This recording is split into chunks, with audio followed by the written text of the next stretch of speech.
You've probably got a couple of questions. One, Daniel, did you get a haircut?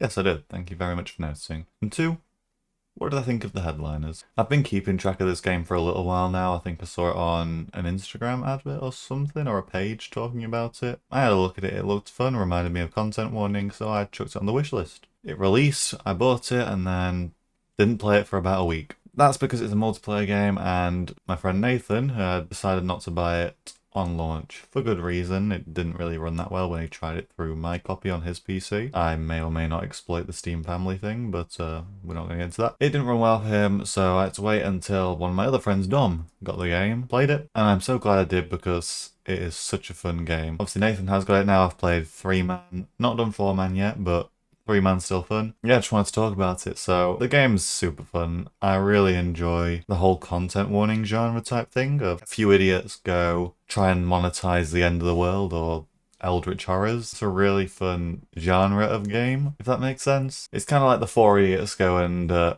slaughter thousands of aliens genre with like Helldivers and Space Marine. It's just one of those things. It does it really well. I really like how there's the whole visual side of seeing your points, what's contributing, what's helping generate more, all that kind of stuff that content warning doesn't give you. You just kind of have to guess and go, which is fun in itself for a different reason, but I much prefer this version as opposed to that. I also really enjoy the photo side of things. I think the video still is really cool and does make some funny stuff, but sometimes just a single frame of shenanigans and chaos unfolding is just priceless, and you can do a lot more of it. Of course, maybe it would be nice if they had both options at some point. Maybe one's a side objective, like you have a blog page and you need to grab like a 10-15 second video. You only get one take as well, where you just need to chuck it on a blog page maybe as a way of getting some extra cash or points or something. Or maybe like it adds more of your multiplier. So, but yeah, I'm getting off track here. It's a review, not a suggestions thing. The variety of maps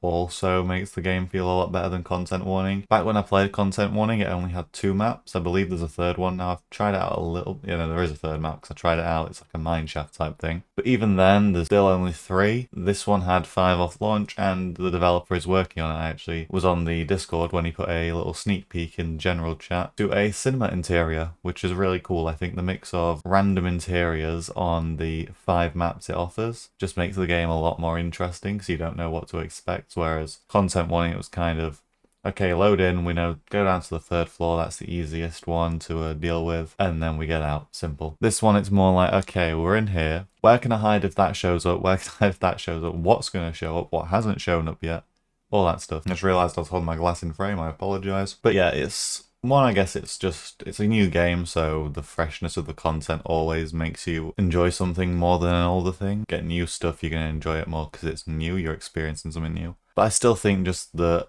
much larger variety does bump it up a lot more points than content warning already. Obviously the devs behind the headliners, Lucas and Bruno, they don't want any beef with content warning. They enjoy both being out there, which is the best way to do. Inviting like inspiration based competition is always going to make you strive for more success. I think that's a very healthy practice in the gaming industry. Obviously there's a lot of shenanigans. With the more of shenanigans and chaos unfolding, the more points you get, which has made for some really funny moments. And the creatures being such threats to your characters in different ways also makes it really fun. Like you've got some which can grapple you, some which just immediately kill you, some which sneak around and try catch you off guard. It makes terrifying moments. I hate the stalker with my entire being. If I see one of those things, I'm immediately leaving the interior. But yeah, and of course there are some drawbacks that like it kind of uses the source engine mechanics for ladders and stuff, so whereas you have to like line yourself up and then hold the S key and W key, W to go up, S to go down. I know W and S are used on a lot of games, but they kind of have like an interact stay on it. This just kind of goes from free movement to ladder movement with no kind of medium, which is a little strange to me. I don't play many Source Engine games. Like, I've played Portal, but Portal doesn't really have ladders. I cannot remember a single stage which had ladders. There might